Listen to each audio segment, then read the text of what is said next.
Chief justice साहब गवई साहब ने बोला है कि जो क्रीमी लेयर में आ जाता है वो व्यक्ति जो है उससे रिजर्वेशन छीन लेनी चाहिए। एक वर्मा जी हैं, मैं इसीलिए उन्होंने एक एग्जाम्पल दिया था, जो उन्हें सांकेतिक एग्जाम्पल दिया था, उसका अंजाम शायद वही हुआ है, उनको पकड़ के पुलिस अरेस्ट करके ले गई है शायद, अगर वो भी बात मैंने सही सुनी है तो। आईएएस ऑफिसर को बिना किसी कॉग्निजेबल ऑफेंस के, यानी कॉग्निजेबल ऑफेंस क्या होता है, जिसमें एफआईआर दर्ज हो सकती है बिना अदालत की परमिशन के, बिना किसी ऐसे अपराध को किए जो उन्होंने बोला है उसमें कहीं से कोई भी कॉग्निजेबल ऑफेंस बनता नहीं है, उनको पुलिस अरेस्ट करके ले जा रही है। ये माननीय परम आदरणीय गवई साहब से मैं पूछना चाहता हूं, क्या वो क्रीमी लेयर में आ गए थे आईएएस बन के? उनके साथ जो ये व्यवहार हो रहा है आईएएस होने के बावजूद, क्या वो क्रीमी लेयर में आ पाए थे या नहीं आ पाए थे? कितने आईएएस ऑफिसर हैं जो किस किस प्रकार के अपराध करके, देश में लूटामारी करके, बलात्कार करके अपने पदों पे बैठे हुए हैं। मैं आपको नाम गिनवाना शुरू करूंगा तो फहरिस्त इतनी लंबी हो जाएगी, शायद रात तक प्रेस कॉन्फ्रेंस चलती रहेगी।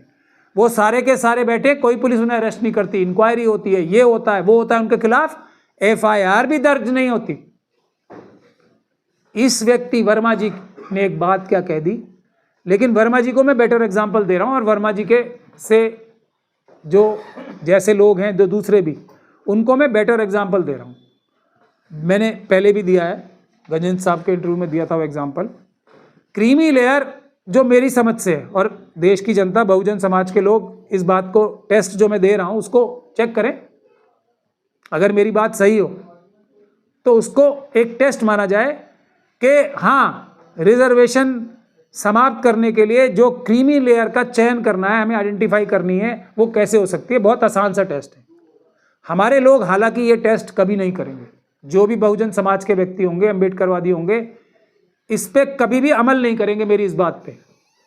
लेकिन जिस व्यक्ति के पास ये क्षमता आ जाए वो क्रीमी लेयर में आ सकता है। बस क्या है वो टेस्ट, जो हमारे बहुजन समाज के बहुत सारे वर्ग के लोगों को मुंह के आगे पीकदान और पीछे झाड़ू बांधी जाती थी ना, ये क्षमता, ये आदेश पारित करने की क्षमता, ये काम इंप्लीमेंट कराने की क्षमता जिस भी व्यक्ति के पास आ जाए उसको मान लेना चाहिए कि ये व्यक्ति अब क्रीमी लेयर में आ गया, और जब तक ये क्षमता उसके पास रहे तब तक वो क्रीमी लेयर में माना जाना चाहिए कि वो मनुवादी मानसिकता के लोगों को ये काम करवा सकता है।